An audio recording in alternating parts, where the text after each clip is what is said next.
që në fjalimin e tij të parë si kryeministër, Edi Rama paralajmëroi një qasje të re, me shprehjen nuk keni parë asgjë akoma. Ndërkohë, kulla më e re në sheshin Skënderbej duket se i tejkalon të gjitha pritshmëri.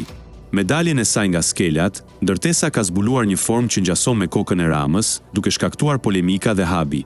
Arkitekti Vini Mas dhe studioja holandeze kishin deklaruar se projekti ishte konceptuar për të përfaqësuar fytyrën e Skënderbeut, një ide që erdhi nga vetë Rama.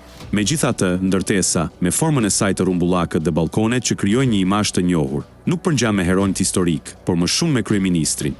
Fantazitë e Ramës për t'u krahasuar me figura si Skënderbeu dhe Ismail Qemali nuk janë të reja.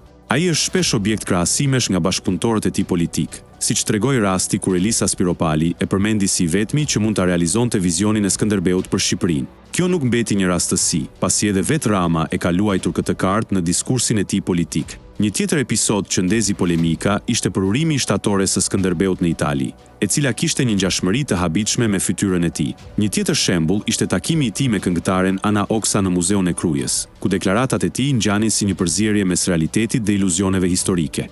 Në vitet e fundit, Rama e përdor shpesh trashëgiminë e figurave historike për të justifikuar veprimet e tij politike, ndërsa kulti i tij personal duket se po shfaqet edhe në arkitekturën e qytetit.